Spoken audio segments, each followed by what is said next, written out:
Hi friends, எல்லோரும் எப்படி இருக்கீங்க? இன்றைக்கி வந்து கோபி மஞ்சூரியன் எப்படி செய்யலான்ட்டு பார்க்கலாம். அதுக்கு ஒரு பவுலில் மைதா மாவுக்கு ஒரு 4 ஸ்பூனு, கார்ன்ஃப்ளவர் மாவு 2 ஸ்பூனு, பெப்பர் தூள் கொஞ்சம் தேவையான அளவு, உப்பு தேவையான அளவு, காஷ்மீரி சில்லி 1 ஸ்பூன் சேர்த்துருக்கேன்.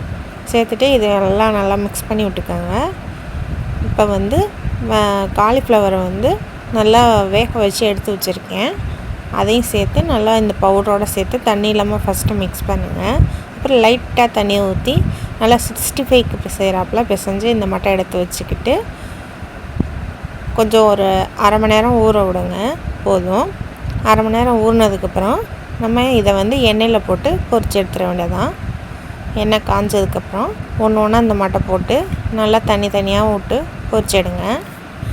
மொத்தமாக போட்டிங்கன்னா அப்படியே ஒட்டிக்கும். தனியாக போட்டு நல்லா பொரிச்சு எடுங்க. 2 சைடும் நல்லா கிறிஸ்பியாக வர அளவுக்கு நல்லா பரட்டி போட்டு இந்த சைடும் அந்த சைடுமா பரட்டி போட்டு பொரிச்சு எடுங்க. பாருங்கள், நல்லா கலர் மாதிரி வரும்.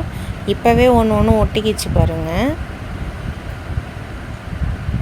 இந்த மாதிரி எல்லா பேட்சையும் போட்டு எனக்கு ஒரு 3 பேட்ச் வந்துச்சு.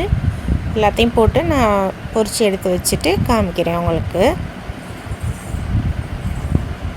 நல்லா கிறிஸ்பியாக வரணும், அந்த அளவுக்கு பொரிச்சுக்கோங்க. இப்போ வந்து நம்ம மஞ்சூரியன் செய்ய ஆரம்பிச்சிடலாம். பேன் சூடானட்டியும் ஆயில் விட்டுட்டு ஆயில் நல்லா ஹீட் ஆனதுக்கப்புறம் நல்லா வெங்காயத்தை வந்து சின்னதாக சாப் பண்ணி வச்சுருக்கீங்க. அது வந்து நல்லா கண்ணாடி அளவுக்கு நல்லா வதங்கணும். நல்லா கண்ணாடி அளவுக்கு வதங்கினதுக்கப்புறமா இஞ்சி பூண்டு பேஸ்ட்டு 1 ஸ்பூன் சேர்த்துருக்கேன். அதுவும் நல்லா பச்சை ஸ்மெல் போகிற வரைக்கும் ரெண்டையும் நல்லா வதக்கி விட்டுக்கிட்டே இருங்க. நல்லா கலர் மாதிரி சுண்டி வரும், அந்த அளவுக்கு நல்லா வதக்கி விட்டுட்டே இருங்க. நல்லா சுண்டி வந்ததுக்கப்புறமா டொமேட்டோ சாஸ் ஒரு 5 spoon, soya sauce 1 spoon, chilli sauce இருந்தால் சேர்த்துக்கோங்க, அது 1 ஸ்பூன் சேர்த்து நல்லா வதக்கி விட்டுட்டு தேவையான அளவு கொஞ்சம் தண்ணியை ஊற்றி நல்லா ஒரு நல்லா கொதிக்க விடணும். இந்த அளவுக்கு நல்லா கொதி வந்துட்டியும் நம்ம பொரிச்சு வச்சுருந்த காலிஃப்ளவர் எடுத்து சேர்த்து நல்லா மிக்ஸ் பண்ணி விட்டுக்கோங்க.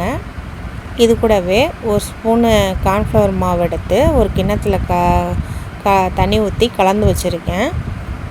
அதையும் எடுத்து சேர்த்து ஊற்றிக்கலாம். அது ஊற்றுனதுக்கப்புறம் நல்லா கெட்டியாகி வரும். நல்லா கெட்டியாக வந்ததுக்கப்புறமா நம்ம ஸ்டவ் ஆஃப் பண்ணி வேண்டியதான். பாருங்கள், இந்த அளவுக்கு நல்லா கெட்டியாக வரும். உங்களுக்கு எந்த அளவுக்கு நல்லா கெட்டியாக வேணுமோ அந்த அளவுக்கு வச்சுக்கோங்க.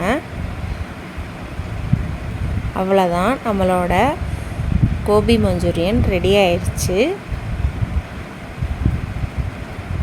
இப்போ சர்வ் பண்ண ஆரம்பிச்சிடலாம். நம்மளோட சிம்பிளான கோபி மஞ்சூரியன் ரெசிபி ரெடி ஆயிடுச்சு. இதை வந்து நல்லா வெரைட்டி ரைஸ் கூட வச்சு சாப்பிட்டிங்கன்னா செம்மையாக இருக்கும்.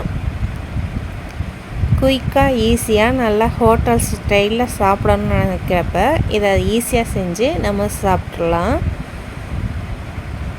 நல்லா கலர்ஃபுல்லான கோபி மஞ்சூரியன் ரெடி. வாங்க சாப்பிட்லாம். எப்படி இருந்துச்சுன்னு கமெண்ட் பண்ணுங்கள். மறக்காமல் நம்ம சேனலை சப்ஸ்கிரைப் பண்ணிக்கோங்க.